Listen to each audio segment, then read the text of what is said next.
I want this afternoon to talk about Telecom's new monopoly status and what that will mean for the New Zealand economy. On the 22nd of April 2008, John Key said the UFB investment will be made alongside additional private sector investment, making sure we do not end up lining the pockets of incumbent industry players. Oh yeah, if only. Stephen Joyce has said it's a good deal for the country. In fact, it is the worst possible deal for the country.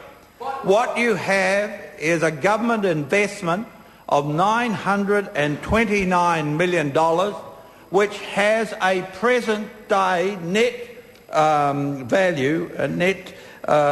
value of $140 million.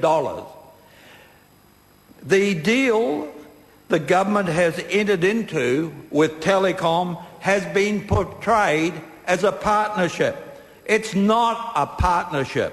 Telecom is risk-free. The government has taken all the risk. Yet Telecom takes all the profit and the government takes all the cost. It's portrayed as a government investment. It's not an investment, Mr. Speaker. It's a subsidy, a massive subsidy.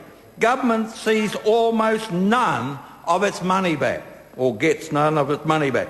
It perpetuates Telecom's infrastructure monopoly forever.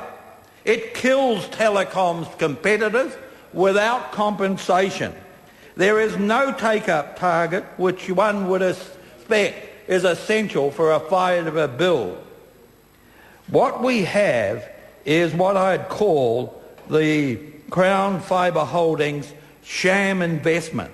The Crown investment will be through an equal contribution of equity and debt, so-called. The equity and debt securities have no voting rights.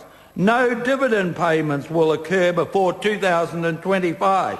Full dividends only after 2036. The debt securities are unsecured and non-interest bearing.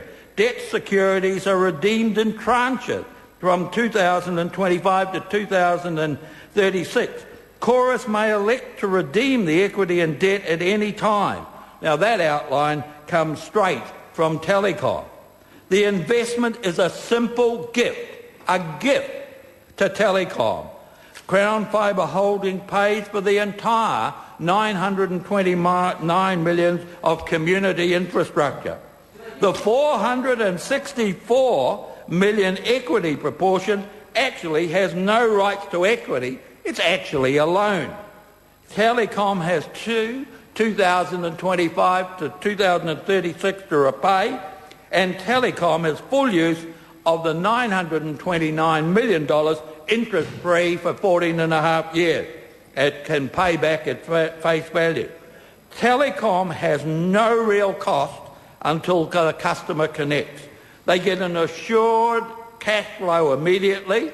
They pay out about $1,381 per connection, that's their calculation, and they get back a cash flow of $492 a year, a gross return of about 35%.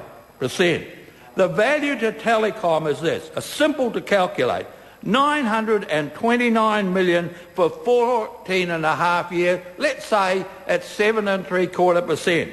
Commercial compound interest saving of that to Telecom is $1.8 billion.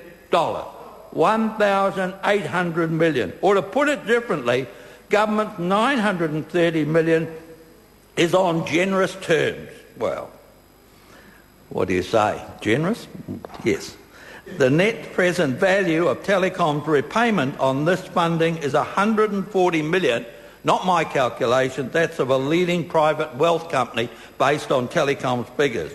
So an independent assessment says the present value of the subsidy is $800 million. $800 million. My minority report on UFE investment proposals said the investment, first of all, wasn't necessary, But if the government was going to spend 1.5, spend the lot and own it. The Honourable David